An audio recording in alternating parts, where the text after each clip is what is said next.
source. Voilà. Oui, oui. Oui, c'est bon? On l'a entendu. Oui. On m'entend? Ouais? Ok. Ouh, le stress! C'est bon? Ouais? Ok, top. Coucou! Merci à tous d'être venus.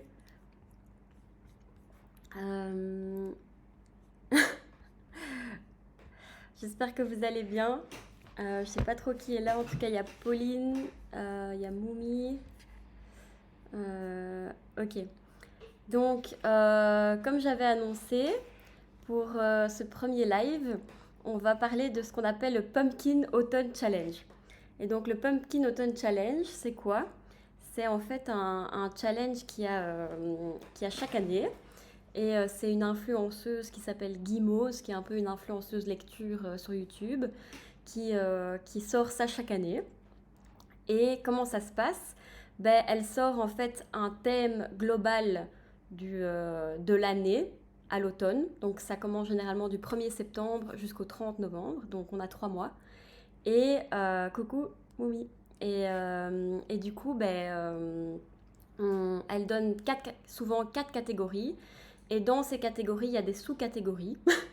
Donc jusque-là, c'est un peu compliqué, mais si vous voulez, à la fin, il y aura environ entre 10 et 12 livres qu'on peut choisir de lire pendant ces 3 mois-là. Et donc ici, je vais vous présenter en fait justement les 4 grosses catégories du challenge. Et au sein de ces catégories, ce que moi j'ai choisi comme livre que je vais lire. Mais il y a aussi des livres, il y a aussi des romans graphiques. Mais je vais aussi vous montrer des livres que moi j'ai déjà lus et que je pense qu'ils pourraient vous plaire. C'est absolument pas mathématique, non? Donc c'est trop marrant parce que hier il y a des potes à nous, Quentin et Camille, qui sont venus manger à l'appart. Et en fait, Camille, qui est genre ma pote avec qui on a créé un club de lecture, elle me disait: ouais, le début de ta vidéo c'est bonjour, je m'appelle Julie, je suis mathématicienne. Et elle disait: c'est complètement en désaccord avec ta personnalité.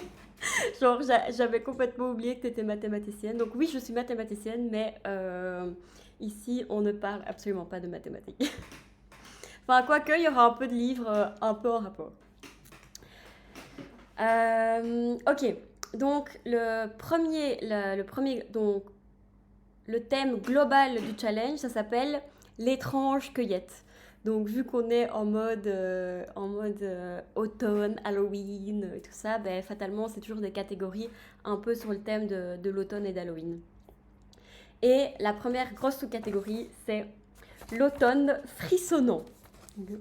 Donc qu'est-ce qu'on va avoir? Je vais mettre mon petit truc que j'ai préparé. Paf! Donc l'automne frissonnant. Qu'est-ce qu'on va avoir comme sous-catégorie dans l'automne frissonnant? On va avoir le premier qui s'appelle Ghost Hunt. Ok. Ça, c'est pas très important pour vous.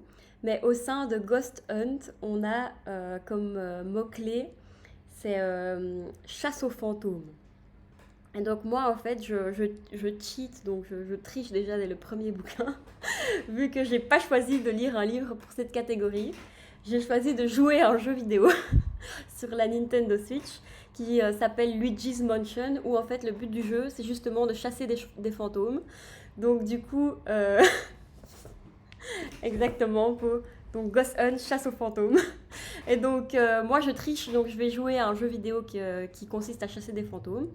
Mais j'ai déjà lu en fait ces 2 BD qui sont littéralement chefs-d'œuvre. Ça s'appelle La Fête des Ombres, et en fait c'est en 2 tomes. Donc il y a la Fête des Ombres, ça c'est le tome 1, et ici on a le tome 2. Et donc vous voyez déjà les couvertures. C'est qui Rujek? Ou Rojek, je sais pas comment ça se prononce. mais bienvenue, merci pour ton follow. C'est trop marrant parce que c'est la première fois que je suis sur Twitch, donc je sais pas du tout comment réagir, mais merci. Donc du coup, La Fête des Ombres. Et de quoi ça parle? Ça parle d'une jeune fille qui en fait a le pouvoir, donc ça se passe au Japon, et elle a le pouvoir en fait pendant 1 an d'accompagner une ombre. Et une ombre c'est quoi? C'est en fait quelqu'un qui vient de décéder et qui est encore... Ah, Roger, c'est Jonas, trop bien. Merci d'être là, Jonas. Et Ginette, à mon avis c'est Gina, merci d'être là aussi. Et donc ça se passe au Japon. Elle a le pouvoir de voir des ombres et les accompagner pendant 1 an pour partir, si vous voulez, vers la mort d'une manière plus sereine. C'est généralement des personnes qui ont quelque chose à régler. Et en fait, vraiment, je peux vous montrer des planches là. Ça fait penser, enfin, je sais pas, c'est vraiment super immersif. On a vraiment l'impression d'être au Japon. Et l'histoire est dingue. La fin du premier tome, impossible de ne pas avoir le deuxième tome. Donc moi, j'étais trop contente parce que le deuxième tome était déjà sorti. Mais j'avais entendu parler de ces BD par une autre youtubeuse en fait. Et elle avait lu le tome 1 quand le tome 2 n'était pas encore sorti. Donc elle pétait un câble. Donc voilà, donc première sous-catégorie, Ghost Hunt. Donc moi j'ai décidé de pas lire de livres et de plutôt jouer un jeu. Mais en tout cas je vous conseille vraiment la fête des ombres en 2 tomes. C'est vraiment super. Ensuite, qu'est-ce qu'on a? Nous avons donc deuxième sous-catégorie. Donc en fait dans cette catégorie je n'ai que des romans graphiques. Donc j'ai que des BD. Mais j'aurai bien sûr des vrais romans, si on peut dire, par la suite. Donc la deuxième sous-catégorie pour l'automne frissonnant, c'est le portrait du mal. Et il fallait trouver un roman ou une BD où la couverture, c'était un visage sinistre. Donc ça, c'était la règle pour cette catégorie. Il fallait trouver un visage sinistre. Et en fait, moi, j'avais déjà ça dans ma bibliothèque, donc c'était trop bien, je n'ai pas dû acheter. Donc, visage sinistre, ça me semble bien, quoi. Donc, c'est le tome 3 de l'intégrale d'une série qui s'appelle Courtney Crumrin. Et donc, ça, c'est vraiment en mode comique, un peu à l'américaine, quoi. Donc, je sais pas si vous avez vu, par exemple... Enfin, déjà, il y avait Walking Dead qui était en comics, mais il y avait aussi... Loki, qui est une série sur Netflix pour l'instant, qui de base était un comics. Et donc, on voit vraiment, c'est pas du tout des BD comme nous, on a l'habitude de voir en Europe. C'est vraiment un peu à l'américaine, quoi, ouais, comique. Et c'est assez stylé, je dois dire. Alors, moi, pour l'instant, j'ai lu que le tome 1, donc de nouveau, je suis un peu une tricheuse. Parce que moi, j'ai lu celui-là, en fait, au Pumpkin Autumn Challenge l'année dernière. Et pourquoi je l'avais lu? Parce que l'influenceuse Guimauve qui a créé le challenge, elle l'avait dans sa pile à lire l'année passée. Donc, évidemment, en grosse copieuse, j'avais été l'acheter. Et donc, je l'ai lu, c'était vraiment bien. Et donc, maintenant, j'ai les 3 tomes, donc l'intégrale est en 3 tomes, et c'est le tome 3 qui satisfait la catégorie, c'est-à-dire visage sinistre en page d'accueil, comme vous voyez. Et franchement, si vous aimez bien les comiques à l'américaine, vous allez aimer. Et par contre, c'est vraiment ambiance, ouais, un peu glauque, Halloween, quoi. C'est pas un truc qu'on lit à la plage. J'espère que ça vous plaît pour l'instant. Warm Sensation Z. Merci. Je sais pas qui t'es, mais merci d'être là.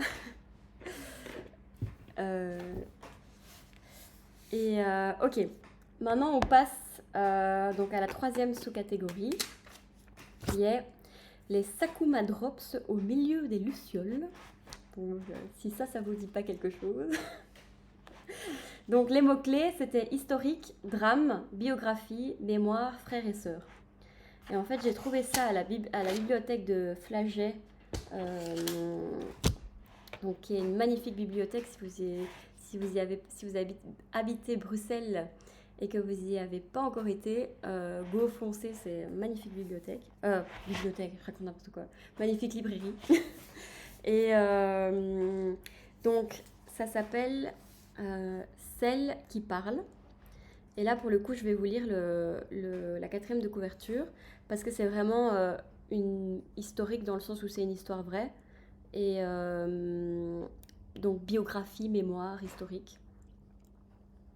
Pas loin de l'arbre à perroquet, exactement. Jonas qui en fait habite à Lausanne mais connaît mieux Bruxelles que moi. Donc je vous lis. Fille d'un chef déchu, offerte comme esclave, elle est devenue l'une des plus grandes figures féminines de l'histoire. Donc déjà, moi je lis ça, je suis là, ok, trop bien, je l'achète. Donc 16e siècle, Malin Ali est la fille d'un chef d'un clan d'Amérique centrale. Peu de temps après la mort de son père, elle est vendue à un autre clan pour travailler au champ et satisfaire la libido de son nouveau maître. Un jour, d'immenses navires apparaissent à l'horizon.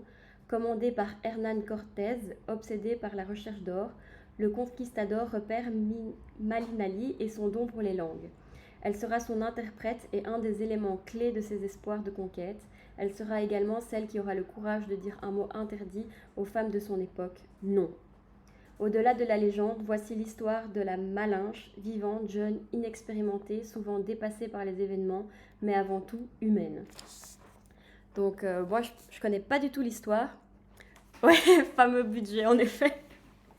Je connais pas du tout l'histoire, mais donc du coup, c'est trop cool parce que je pense que je vais apprendre des choses. Et bon, c'est toujours sympa d'avoir des romans ou des...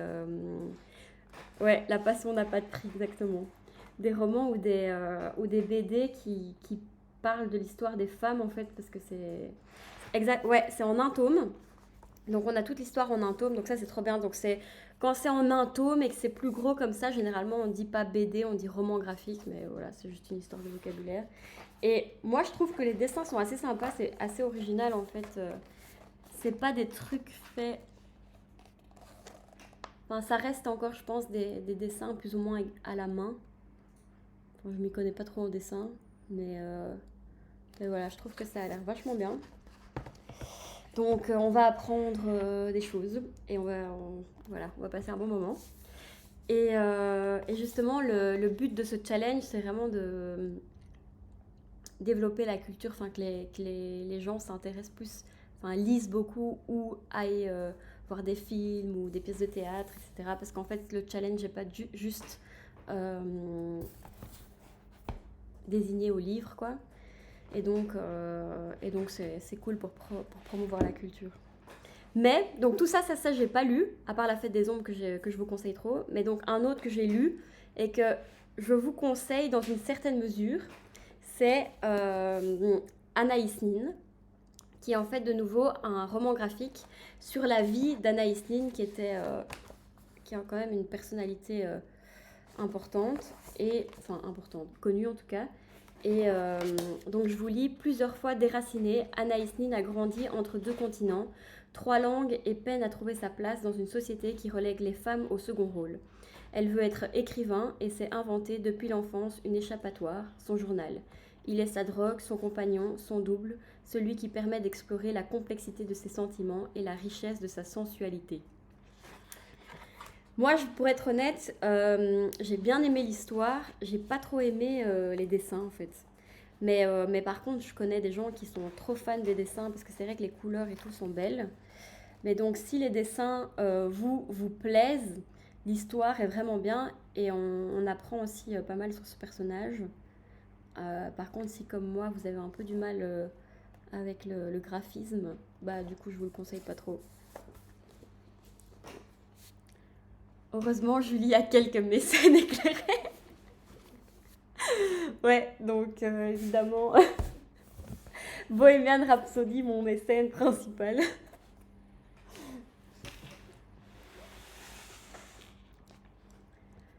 Ça va? Est-ce que dites-moi dans le chat s'il y a des trucs qui vous tentent là pour l'instant dans ce que j'ai présenté. Donc voilà.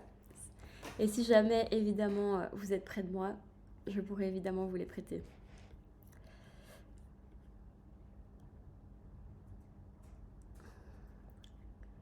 Le premier, La Fête des Ombres, ouais, trop bien.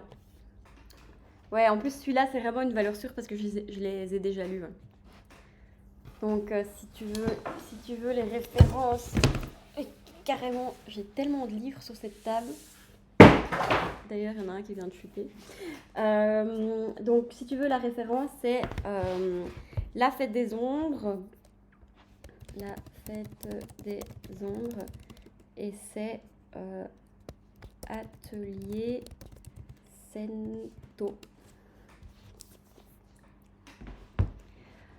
Ok, top. Alors on passe, donc on change, on n'est plus dans l'automne frissonnant. Maintenant, on passe à l'automne de l'étrange. Donc là, de nouveau, on va avoir 4 sous-catégories. Et là, je vois déjà mes préférés. Donc la première sous-catégorie, c'est le titre, hein, Les mystérieux habitants de Pottsfield. Mais les mots-clés, c'était automne, Halloween, Samhain. Alors, si vous avez des trucs à me conseiller, je suis en tout cas preneuse parce que moi, j'étais pas trop inspirée par Halloween et Samhain. Donc, en fait, j'ai été de nouveau un peu cheateuse et j'ai juste pris le mot-clé automne. Et donc, j'ai choisi de lire Anne d'Avonlea. Et donc, ça, c'est en fait c'est le tome 2 de la série d'Anne. Il y a une série Netflix qui s'appelle Anne Anne avec un E. Mais il y avait aussi une série avant, genre un peu Maison dans la prairie, qui s'appelait Anne au pignon vert, je pense. Et du coup, c'est un livre qui a été écrit, je pense, dans les années 50. Donc, c'est un peu un classique de la littérature jeunesse. Mais ça se lit, ouais, évidemment, pas de souci, je mettrai la liste de tout ce que j'ai présenté. Et donc, franchement, ça se lit, l'écriture n'a pas du tout vieilli. Donc, ça se lit vraiment super facilement. Et ça, c'est vraiment genre littérature feel good. Bon, si vous êtes déprimé, vous lisez ça, c'est bon, quoi. Vous n'êtes plus déprimé. C'est l'histoire d'une orpheline. Non, ça, c'est un roman. Donc, et en fait, je pense qu'il y a déjà 5 tomes. Donc, c'est une réédition. C'est les éditions Toussaint l'Ouverture. Et en fait, ils font vraiment des livres, mais trop beaux, quoi. Déjà, la couverture, ben, elle est en hardback, elle est en dur. Puis là, c'est limite du papier craft brillant et tout. Enfin, rien que pour les objets livres, c'est trop beau. Et donc, non, ça, c'est un roman. Et tome 2, celui-ci, donc et il y en a déjà 5 qui sont sortis dans cette édition. Et il y a des influenceuses et tout qui ont genre les 5 comme ça d'affilée. C'est beaucoup trop beau. Mais je vous le conseille vraiment, ça c'est plutôt feel good. C'est l'histoire d'une jeune orpheline rousse qui se fait adopter par un couple de genre fermiers qui vivent dans un village. Sauf que c'est un couple un peu bizarre parce qu'ils sont frères et sœurs en fait, donc c'est pas vraiment un couple. Mais au point de vue mathématique, c'est un couple. Et il lui arrive toutes des histoires parce qu'elle a une imagination de malade et elle s'invente des vies et tout. Enfin, c'est marrant. Ensuite, deuxième catégorie, nous avons la cueillette des champignons. Alors, la cueillette des champignons, les mots-clés, c'était forêt, récolte, poison, petit peuple. Et là, vraiment, je me demande s'il n'y a pas eu un peu un partenariat ou un truc comme ça avec Gimos qui a fait le challenge. Parce que c'est quand même abusé. Donc, moi, je vois le mot forêt, petit peuple. Et en fait, il y a un bouquin jeunesse qui est sorti il n'y a pas longtemps, qui s'appelle Mémoire de la forêt. Et en fait, pour le coup, là, j'ai déjà lu les 50 premières pages et c'est vraiment bien.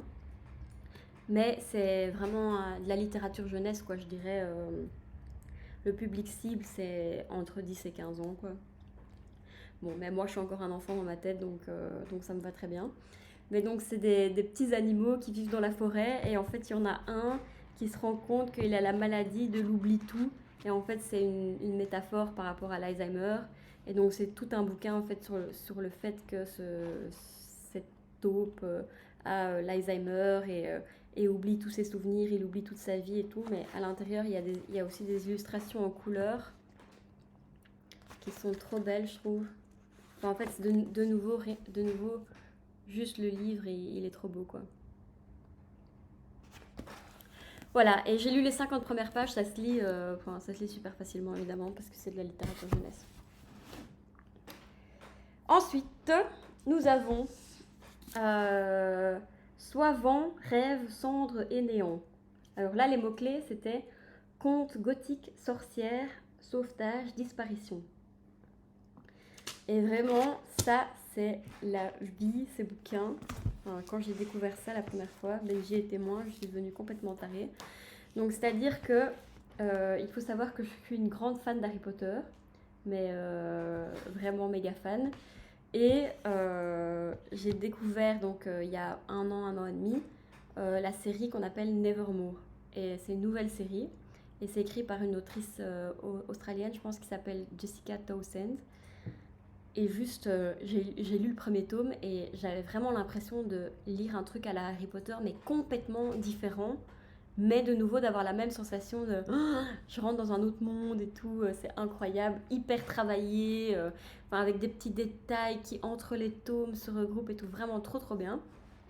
Là, après, j'ai été regarder des interviews de l'autrice. Elle a déjà dans sa tête 9 tomes. Donc, elle a, dans son PC, elle a 9 dossiers avec des idées, enfin des trucs qui se rejoignent pour les 9 tomes. Donc, c'est vraiment comme J.K. Rowling, quoi. Et donc, donc, il y a 3 tomes qui sont sortis pour l'instant. Et j'avais déjà lu les 3 tomes en français l'année passée. Et du coup, comme les éditions je les avais lues sur ma liseuse, et les éditions en anglais sont genre dingues. Genre, ils sont trop beaux, quoi, les livres. Et donc, je suis tellement une tarée que, en fait, j'ai racheté les livres en anglais. Et donc, en fait, là, je vais les relire en anglais. Surtout que ça va m'entraîner pour mon anglais, étant donné que dans 13 jours, je pars à Cambridge et que mon anglais n'est pas ouf. Donc, franchement, ces livres, c'est une dinguerie. Enfin, c'est une dinguerie rien qu'au niveau de l'histoire. Enfin, si vous avez adoré Harry Potter comme moi, euh, c'est trop bien. C'est trop, trop bien. Et les livres en anglais sont trop beaux. Et en fait, c'est une Australienne, mais je pense qu'elle vit en Australie, mais de base, c'est une londonienne. Et donc, en fait, même en anglais, au niveau du vocabulaire, c'est du bel anglais, vraiment british et tout, comme dans Harry Potter, quoi. Donc, voilà, je vous conseille. Mais donc, ceux-là, évidemment, je connais déjà toute l'histoire, c'est juste que je vais les relire en anglais. Alors, on passe à la suite. Donc, on n'est plus dans Automne de l'étrange, on passe dans Automne douceur de vivre. Alors là, c'est plutôt des trucs feel good, disons. Donc, la première catégorie, c'était Chante-moi une chanson Sassenach. Alors, je sais pas si vous connaissez Outlander, mais en tout cas, j'en connais une déjà qui connaît. Donc, Outlander, c'est une série sur Netflix, mais de base, c'était aussi des livres. Moi, j'ai lu les livres d'ailleurs. Et donc, le thème, c'est ça. Et donc, le premier, les mots-clés, c'est mythes et légendes, voyage dans le temps, dépaysement. Et donc, j'ai choisi ce livre-là. Donc, c'est un roman qui a l'air vraiment bien. Donc, je vous lis la 4e de couverture. Et en fait, c'est justement aussi à la librairie Flaget. C'était le coup de cœur de plusieurs libraires. Donc, une nuit, une fracture de la banquise sépare une jeune fille inuite de sa famille. Alors, elle a un nom à coucher par terre. Uxuralik se voit livrée à elle-même, plongée dans la pénombre et le froid polaire. Elle n'a d'autre solution pour survivre que d'avancer, trouver un refuge. Commence alors dans des conditions extrêmes une aventure qui va faire d'elle une femme. Et donc en fait j'ai vu que, dans le petit mot de la libraire, elle mettait que déjà tu as toute la première partie où juste elle doit lutter pour survivre, pour survivre.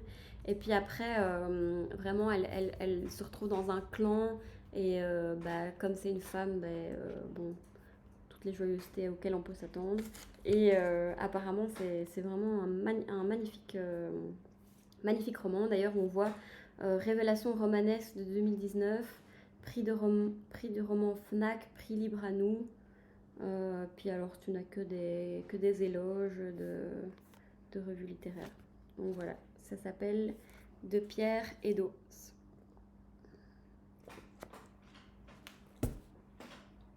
Alors, ensuite, nous avons Il n'y a jamais trop d'épices. Et donc, les mots-clés, c'était nourriture, enfance, transmission, plaisir non coupable. Là, je suis de nouveau dans le Japon, mais ça, c'est incroyable. Donc, il y a 10 tomes. Ça s'appelle La cantine de minuit. Bon, il faut aimer les mangas. Hein. Donc, je sais pas s'il y en a parmi vous qui aiment les mangas. Moi, de base, je suis pas une énorme fan, mais celui-là, j'ai vraiment accroché. Euh, c'est vraiment, c'est vraiment bizarre à décrire. Mais donc, ça ne parle que de bouffe. Donc, si vous aimez la nourriture japonaise et que vous devez faire régime, ne lisez pas ça parce que vous avez envie de bouffer en permanence. Donc, chaque chapitre, c'est sur un nouveau. Chaque chapitre, c'est sur un nouveau plat japonais qui a un rapport avec une histoire de client qu'il y a enfin, c'est un gars qui tient une... Alors les dessins ils sont comme ça. Donc c'est ce que je dis, il faut quand même aimer les mangas. Donc évidemment c'est noir et blanc. Mais ce qui est marrant c'est que c'est vraiment des histoires un peu crues. Enfin en fait ça se passe dans une cantine qui est ouverte que la nuit.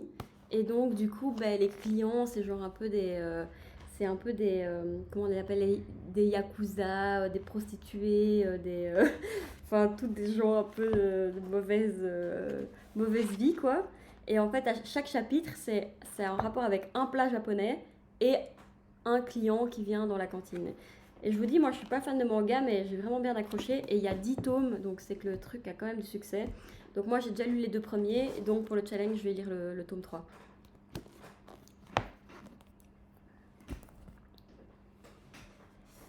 Ensuite, nous avons 2 citrouilles en valent mieux qu'une. Et donc, le but, c'est de lire une duologie. Donc, quelque chose en 2 tomes. Quoi. Et donc, moi, j'ai choisi de lire ces magnifiques BD.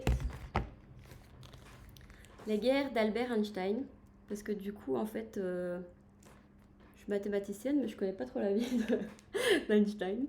Et donc, je vous lis les 4e de couverture du tome 1. Durant la Première Guerre mondiale, Einstein, l'antimilitariste, fut horrifié de voir son grand ami le chimiste Fritz Haber mettre au point les gaz asphyxiants. Mais au début de la Seconde Guerre mondiale, c'est le même Einstein qui écrivit au président Roosevelt pour l'inciter à mettre au point une bombe nucléaire. Un chimiste nationaliste, un physicien pacifiste, 2 destins pour une histoire extraordinairement romanesque. Et là, pour le coup, j'ai trop hâte de lire ça parce que je pense que je vais de nouveau apprendre beaucoup de choses et de manière chouette. Et mon amoureux les a lus et il a trop adoré. Et les dessins des BD, c'est assez beau. Je vois pas. Complètement un autre style que les mangas. Mais en fait, c'est des trop belles BD, quoi. Les dessins, je trouve que... Comment ils font des dessins comme ça, quoi. C'est un truc de ouf. Comment est-ce possible de dessiner des trucs comme ça? Ça m'impressionne. Voilà, et donc en fait, c'est toute l'histoire en 2 tomes. Donc ça, c'est le tome 2. Et donc, ça rentre parfaitement dans la catégorie. Mais, du coup, je vais vous présenter une autre alternative que j'ai déjà lue, donc que je suis sûre qu'elle est trop bien. C'est Les Chroniques de l'érable et du cerisier. Et donc, il y a les 2 tomes ici. Hop. Et ça, vraiment, moi, je conseille vraiment à tout le monde de les lire. C'est magnifique. Donc, je vous lis aussi la 4e de couverture. Enfant abandonné, Ichiro est élevé comme un fils par un mystérieux samouraï qui lui enseigne la voie du sabre. Vivant reclus dans les montagnes, au cœur d'une nature sauvage, il grandit au rythme des saisons, entre une insouciance bienheureuse et un apprentissage qui exige persévérance et courage. Mais par une nuit terrible, Ichiro voit sa vie basculer, il doit tourner le dos à son enfance pour affronter le monde et son destin. Et je vais essayer de pas vous spoiler au cas où vous allez les lire. Donc c'est écrit assez grand, donc il faut pas trop avoir peur de la taille. Et de nouveau, c'est des beaux livres, hein, donc imprimés sur la tranche et tout. Et donc le premier tome, Le Masque de No, le 2e tome, Le Sabre des Sanada, écrit par Camille Monceau.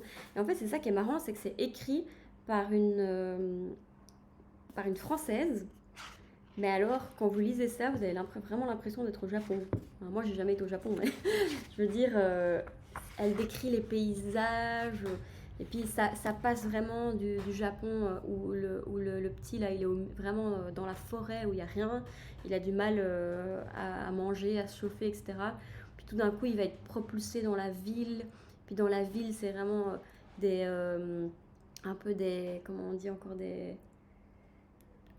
un peu des trucs de prostitution, mais pour les jeunes garçons aussi. Et donc, il va aussi avoir du mal à survivre dans la ville, etc. Mais tout est tellement hyper bien décrit et l'histoire est vraiment géniale. Enfin, moi, j'ai trop accroché. Donc, je vous conseille les 2 tomes de Chronique de l'érable et du cerisier. Ouh. Aïe. Alors, on arrive à la dernière catégorie. J'espère que j'ai pas fait fuir tout le monde. Donc la dernière catégorie, c'est automne rayonnant. Et première sous-catégorie, We're all born naked and the rest is drag. Alors comme ça vous aurez entendu mon super accent. Et donc là les mots-clés c'était diversité, inclusivité, LGBTQIA+. Et donc j'ai décidé de lire... Ah bah justement c'est trop bien Camille que tu t'envoies parce que je vais lire quoi? Conversation with Friends qu'on a acheté ensemble.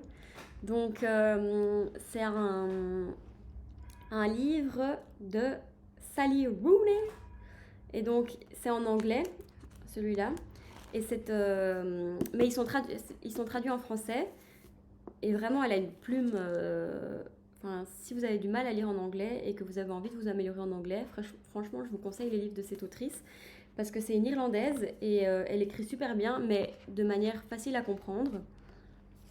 Et donc là, on va suivre une étudiante de Dublin qui aspire à devenir écrivaine et elle parle avec sa copine Bobby. Et elle va se faire interviewer par un journaliste bien connu. Voilà.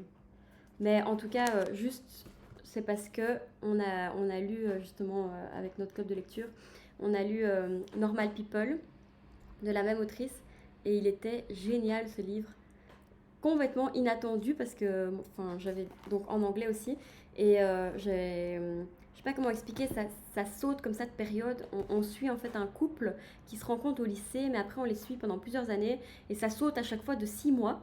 Et donc c'est super perturbant parce qu'il n'y a pas beaucoup de livres qui sont comme ça où on saute comme ça, on a juste des petites anecdotes, mais c'était super bien fait, hyper émouvant. Et alors, une fois que vous avez... Donc, lisez le livre avant si vous êtes intéressé parce qu'il est vraiment cool. Mais il y a une série aussi irlandaise du coup qui s'appelle aussi Normal People.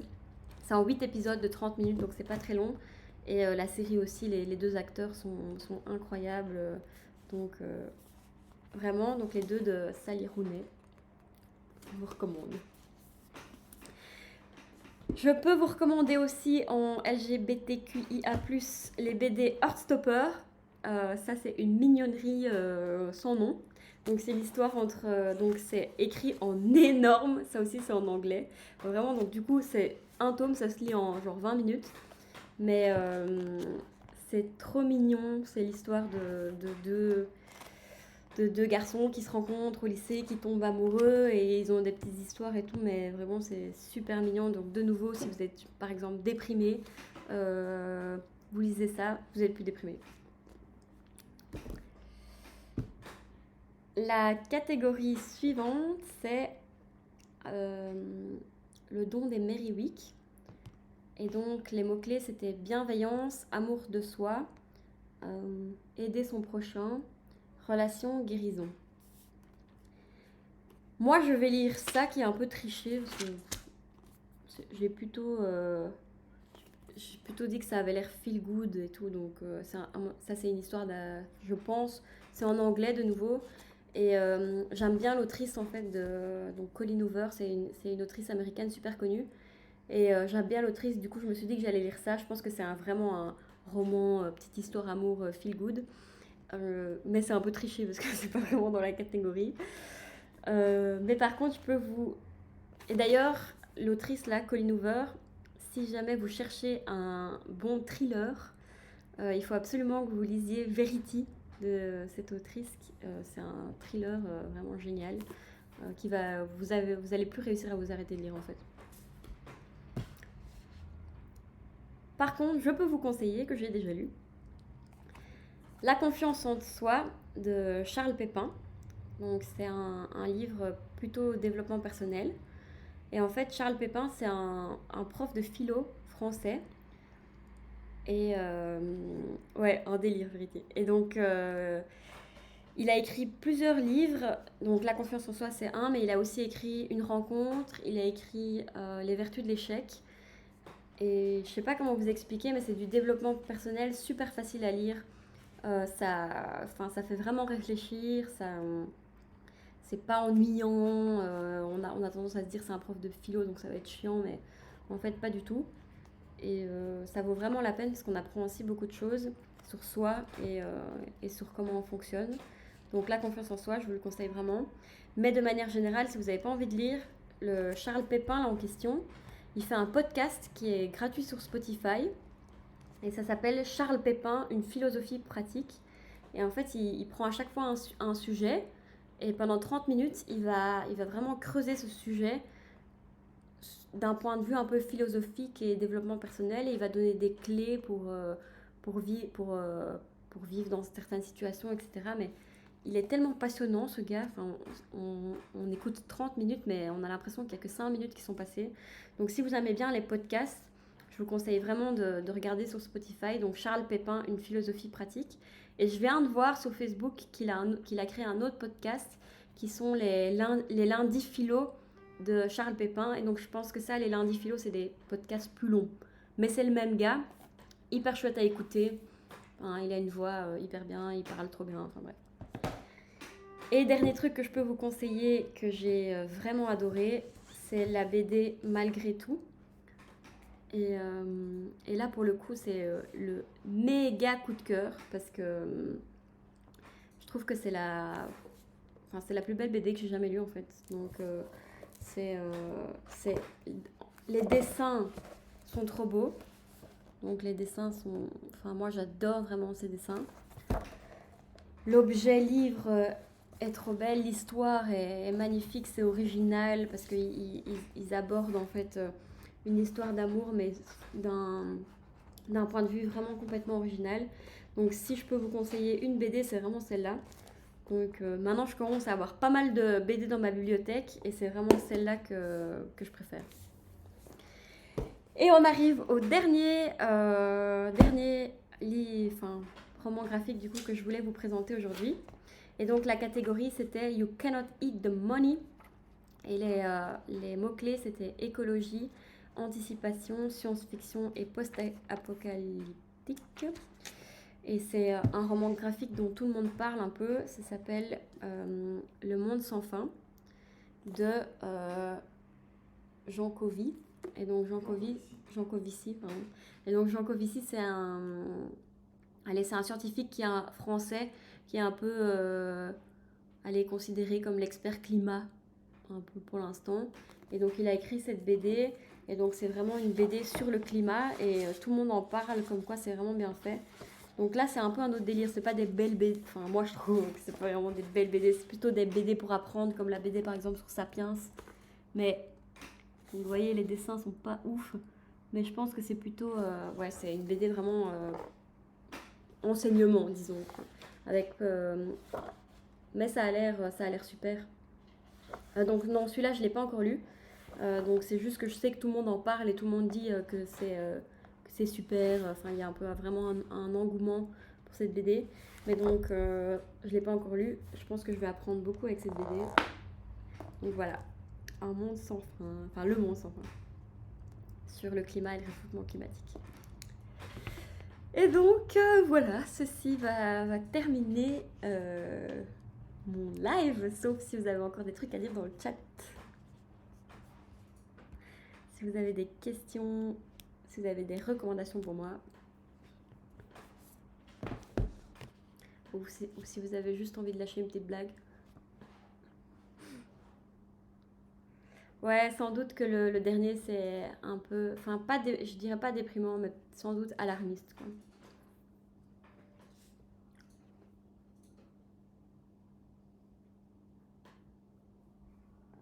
Qu'est-ce qu'il dit? Un homme, c'est comme une pomme, on trouve difficilement son cœur, plein de pépins, et ça a trop souvent une toute petite...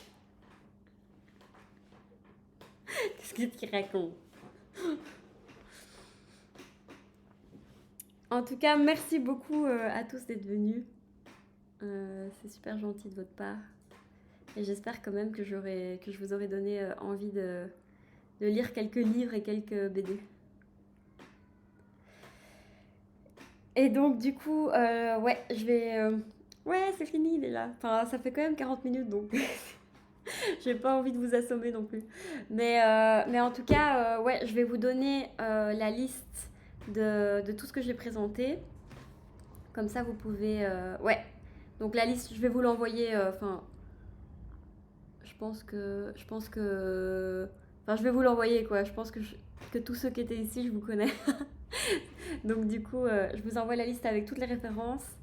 Et quoi? Et surtout, premier portrait de la chaîne, ce sera le jeudi 22,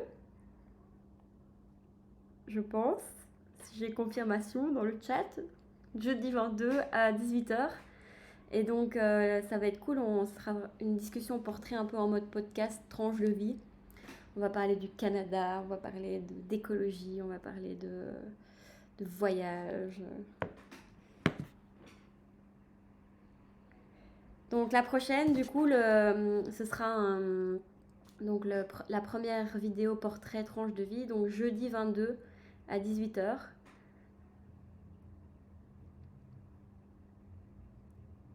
Et sinon, week-end prochain, soit avis lecture sur une lecture que j'aurais lue du coup, soit musique, peut-être. Peut-être que je vais faire un petit concert en live, qui sait. Merci beaucoup d'être venu en tout cas. Je vous fais des gros bisous à tous. Merci Jonas, merci Gina, merci Camille, merci Pauline, merci Moumi. Ciao ciao ciao, merci beaucoup.